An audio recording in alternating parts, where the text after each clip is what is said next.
Voilà, doucement. Très bien. Frédéric doucement. Pignon a Facile. toujours été fasciné par les animaux. Ouais.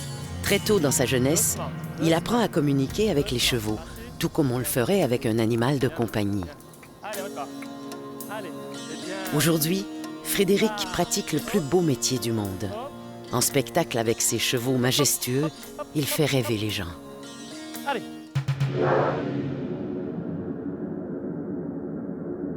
Doucement. Frédéric éprouve un amour et un respect sans condition pour les chevaux, et ceux-ci le lui rendent bien.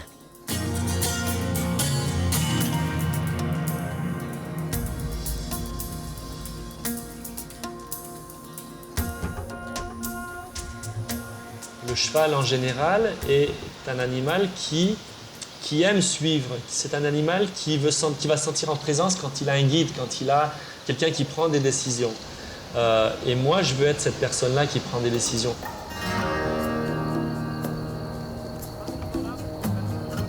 Artiste connu à travers l'Europe et l'Amérique pour sa participation à plusieurs spectacles, dont Cheval Passion et Cavalia, Frédéric partage sa vision des chevaux avec Magali Delgado, sa partenaire de vie et de scène.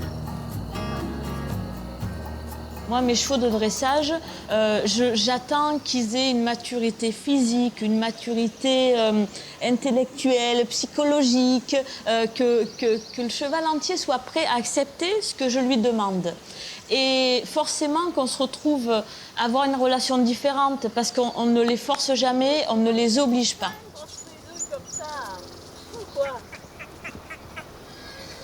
Après 2 mois de spectacle, Frédéric et Magali sont heureux de retourner à leur ferme de l'Île-sur-la-Sorgue, en Provence.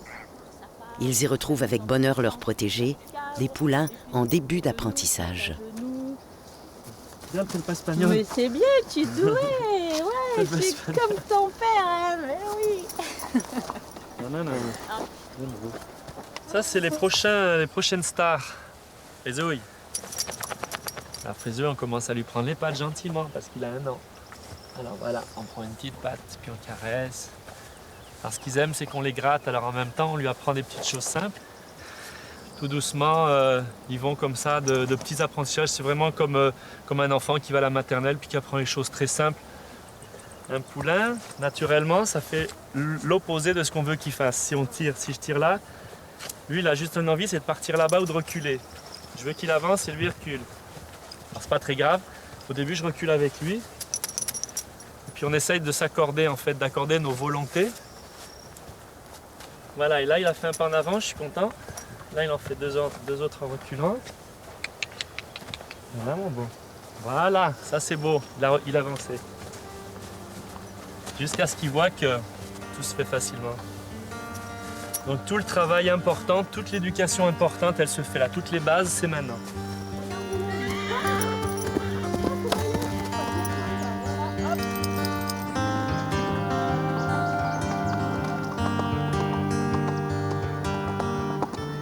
Frédéric et Magali possèdent une 50aine de chevaux provenant de la ferme familiale des Delgado.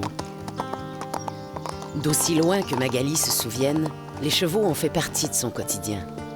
Ses parents, grands amoureux des chevaux, les élevaient et donnaient des spectacles équestres auxquels la jeune Magali participait. Pour nous, notre priorité, c'était le cheval.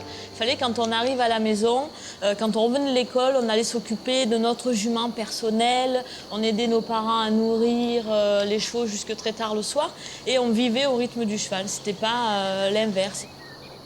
Donc c'est vraiment une histoire de famille depuis tout petit, quoi. C'est vraiment une passion qu'ils nous ont donnée. Et pour moi, c'est un grand cadeau quand des parents peuvent transmettre une passion comme ça à leurs enfants. C'est le plus beau cadeau du monde.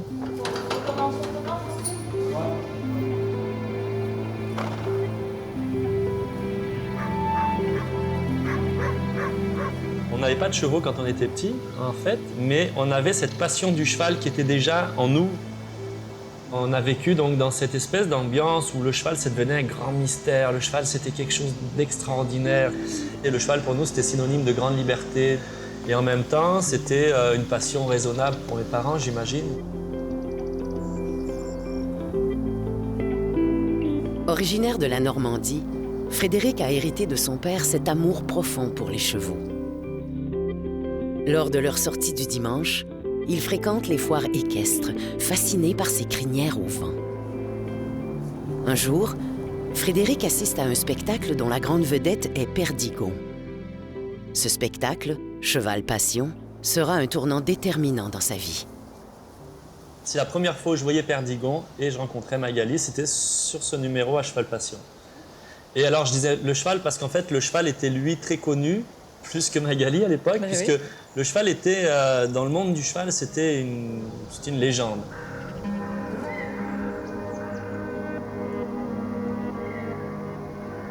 Cette rencontre met Frédéric en contact avec un univers qui le fascine. Il est séduit par la méthode Delgado, qui prône une approche respectueuse du cheval, contrairement aux méthodes souvent utilisées dans le monde équestre et qui sont basées sur la domination de l'animal. Mais tu vois, depuis la dernière fois, il a pris de la force encore. Hein. Parce que là, il se propulse bien, il pousse fort. On a cette philosophie qui nous a d'ailleurs souvent porté préjudice au début. On était vraiment vus comme les vilains petits canards de la profession. Hein. On n'était pas des entraîneurs pour les gens, on était des gens un peu bizarres parce qu'on parlait à nos chevaux.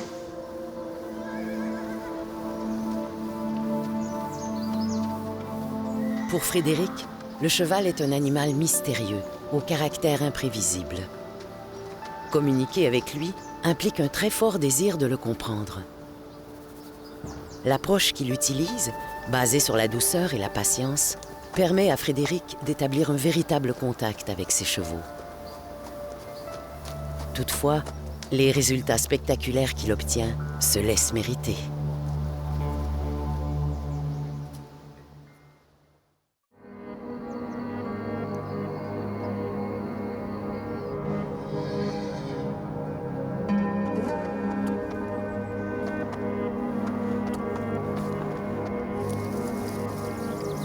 Chez les Delgado, les chevaux sont une affaire de famille. Pierre et Joël possèdent un élevage de chevaux lusitaniens. Leur ferme est une véritable pouponnière, où Frédéric et Magali sélectionnent les chevaux les plus prometteurs. Tous quatre sont animés par une même passion. C'est une histoire d'amour avec les animaux, en général, un peu plus avec les chevaux. Voilà. Et toute notre vie a été bâtie autour de l'amour qu'on pouvait leur amener, le respect, et puis voilà, tout ça. On a les mêmes idées, on a envie que les chevaux soient heureux chez nous. Et on essaie, d'ailleurs, on est venu dans cette propriété justement pour qu'ils aient plus de bien-être.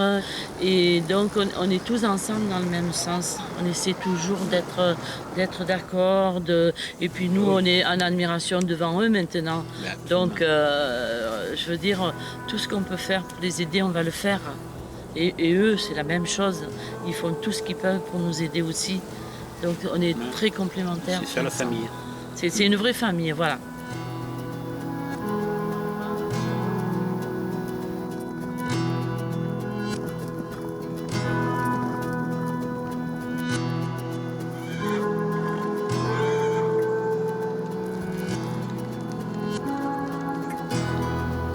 Mignon parce qu'il est toujours intéressé. Je travaille sur l'attention maintenant, je le rends attentif. Attentif à moi, mon mouvement. Mon mouvement, voilà, je l'attire. Parce que là, ça y est, il a compris qu'il a... On recule, on avance. Il vient copier son geste comme ils le font naturellement dans un troupeau quand ils laissent leur confiance au leader, au cheval du troupeau. Ils disent, ok, lui, j'ai confiance en lui, s'il va là, c'est que je peux y aller. C'est ça que je veux lui inculquer, c'est que je peux devenir son homme de confiance. Depuis qu'ils pratiquent ce métier, Frédéric et Magali ont éduqué plusieurs dizaines de chevaux, ayant chacun leur caractère et des aptitudes différentes. Avec certains d'entre eux, ils ont tissé des liens très forts. Quand on regarde un cheval comme Templado, comment on peut expliquer la carrière de ce cheval? Je ne sais pas l'expliquer. Parce que morphologiquement, c'est un cheval bien fait, un beau cheval, mais il y a des chevaux plus mieux faits, des chevaux plus beaux peut-être. Mais ce Templado, il a une force, une beauté intérieure, un charisme. Moi, je me souviens, quand il arrivait sur scène au galop, On entendait le silence et les gens disaient « Ouh ». Ça, ce sont des vrais artistes, c'est des chevaux qui avaient des choses à dire. Et je sais que ce sont des chevaux qui viennent parler aux gens, qui viennent dire des choses aux gens. Donc c'est ça, je pense que le caractère du cheval fait la différence. Je pense qu'on a déjà beaucoup de chance de trouver un peu chacun son mentor, là. C'est cet Templado Dao. Mais c'est ça, ils sont pas venus par hasard aussi dans notre vie, ces deux chevaux-là, parce que sans eux, on ne serait pas actuellement dans cette philosophie de travail. Et on a eu la chance de les avoir très jeunes. Et c'est des chevaux, mais qui nous ont réellement guidés. Moi, quand je montais Dao, j'avais l'impression que la moindre erreur était rectifiée. Je me disais, non, non, non, là, tu es sur la mauvaise voie, hein. C'est pas comme ça, il faut que tu fasses comme ça.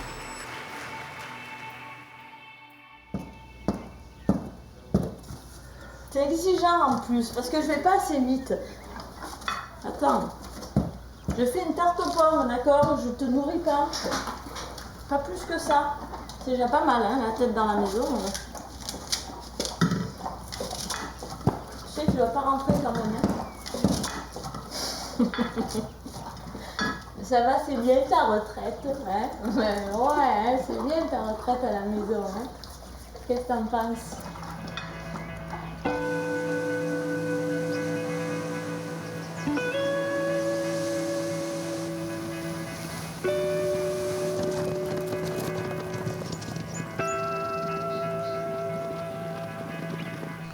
Les vacances commencent, les petits gars, vous en doutez pas?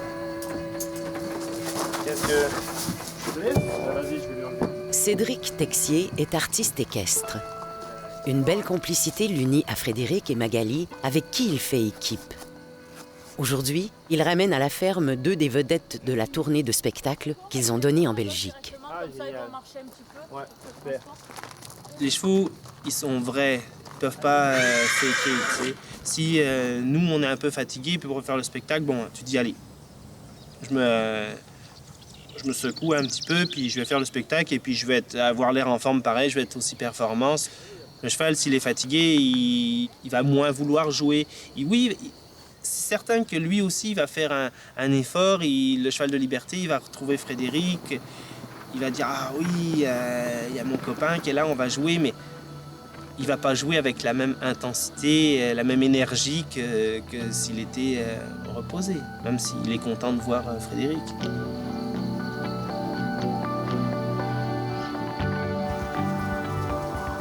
Toute la base de notre travail, c'est sur, on va dire, le jeu, parce que pour nous, le jeu, il y a cette connotation de plaisir versus le travail où il y a une connotation un peu plus laborieuse. Mais ce qui n'empêche pas que le cheval doit avoir aussi dans ses journées, il y a des connotations de travail aussi qui arrivent. Donc c'est ça, on arrive toujours à lier le travail au plaisir qui nous rend toujours un cheval agréable, un cheval qui dit oui, parce que le problème souvent dans l'équitation traditionnelle, c'est qu'on est en conflit avec des chevaux qui disent non. Notre question à nous, c'est comment amener dans du oui tout le temps. Et dans le travail, dans l'élaboration et la construction de notre relation, on finit par avoir des chevaux qui nous disent oui. Je me souviens avoir vu Nacarado arriver en Californie, et puis bon, il avait 3 ans, je pense. Et Frédéric travaillait avec, construire simplement pendant presque 1 an, il a construit une relation avec lui. C'est construit une relation de confiance, une éducation vraiment très simple. T'es mon ami, on est amis, on s'aime, tu me suis, on joue ensemble. Et là, tu vois ça se construire, et du jour au lendemain, comme par un enchantement, le cheval, il fait tout.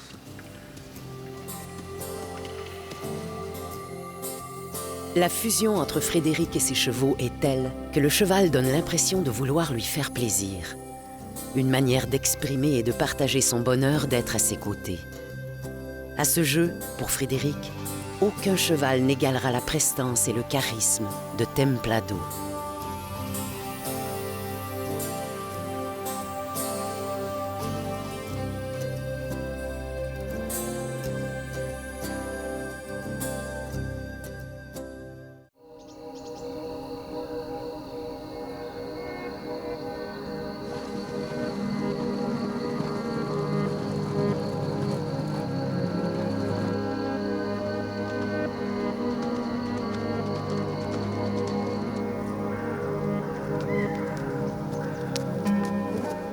l'apprentissage se poursuit. Bien que prometteur, Kino a beaucoup de travail à accomplir avant de se retrouver sous les projecteurs. Avec certains chevaux, il faut compter jusqu'à 8 années d'entraînement et de connivence pour y arriver. L'ennemi du cheval, c'est le doute. Dès qu'il commence à avoir un doute, il se dit « Oups, il va se passer quelque chose ». Il se met sur la défensive. Donc il ne faut pas qu'il y ait de doute. Il faut qu'il se dise « Oui, je sais, ça, il l'a déjà fait. Il saute à côté de moi. Là, je prépare pour venir me mettre en fait sur lui. Donc je me mets très proche. Là, on sent un petit doute, puis là, on vient rassurer. Voilà. On est prêt à lui mettre la selle. En fait, on essaie de lui donner le maximum de connaissances en fonction de ce que lui est capable d'assimiler aussi, et puis aussi d'intéresser, parce qu'il y a des chevaux qui ne sont pas intéressés à en savoir plus, et puis on va accepter la volonté du cheval.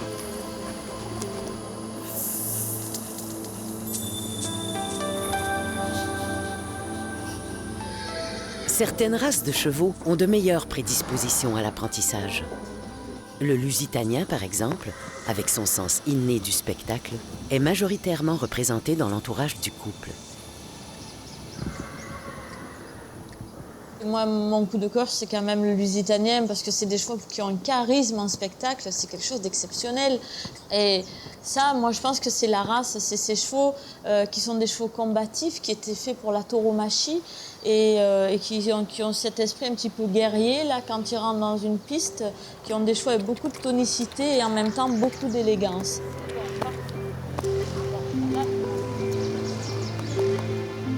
Aux yeux de Frédéric, Templado est l'exemple parfait du cheval qui aimait prendre toute la scène. Cheval sensible, à l'esprit rebelle, Templado a été le compagnon fidèle de Frédéric pendant 18 ans. C'est un cheval qui nous a fait poser beaucoup de questions, puis même au niveau de la vie, là, c'est vraiment des choses profondes que ça vient bouger. Et c'est vrai que bon, un cheval qui disparaît comme Templado, c'est une blessure. Bon, c'est sûr que Templado, c'est sûr que c'était plus qu'un simple cheval dans une écurie. C'est vrai qu'un cheval n'a pas la durée de vie qu'un être humain non plus, donc il faut s'y attendre, il faut s'y préparer, puis on n'est jamais préparé.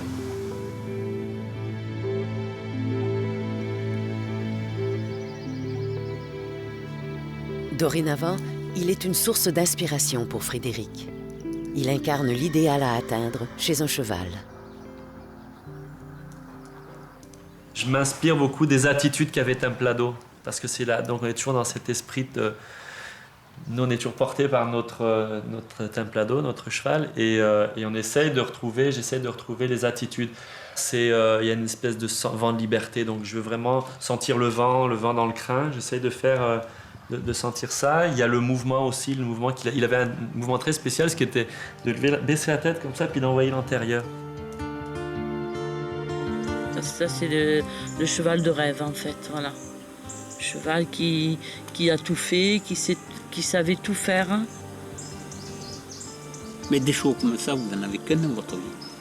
Et j'ai eu d'autres chevaux qui m'ont donné autre chose, aussi fort que ça. Mais chaque cheval est vraiment quelque chose, un sujet particulier. Voilà. Donc, Templado, on ne retrouvera jamais Templado.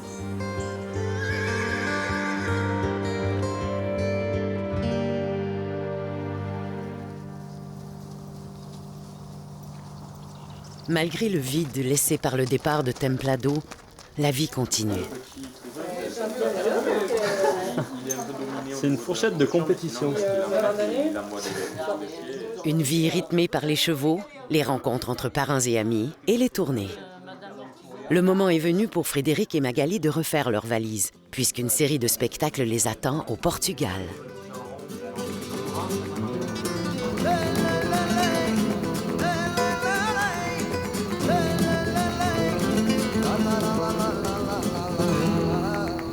Pour ce couple hors du commun, à l'esprit gitan, une telle passion pour les chevaux n'a de sens qu'en la partageant avec un public. Ah oui, on a l'esprit gitan, mais ça, c'est nos origines. Heureusement, on s'est bien rencontrés tous les deux parce qu'on a exactement le même tempérament. Vous nous dites demain, vous devez partir, je sais pas où. Ah ok, bon, laisse-moi 5 minutes, je vais faire les valises, je mets les protections aux chevaux, j'organise, on sort les brides, on sort les selles, on est prêt. Hein. C'est des personnes qui n'ont pas peur de faire 12, 14, 15 heures par jour et de reprendre les chevaux. Bon, il y a un travail énorme qu'ils ont toujours fait. Et voilà. Donc c'est une carrière qui, je pense, qui est réussie et qui est méritée. Cette relation, tout ce qu'on découvre avec les animaux, on a envie de le faire savoir, de le faire connaître. Puis c'est un beau moyen, le spectacle, de le faire. Je pense qu'à travers nos spectacles, ça a toujours été ça l'idée, de montrer. Quand les gens venaient, nous disaient « on voit que vous avez des chevaux heureux », ouh, ça c'était un beau compliment.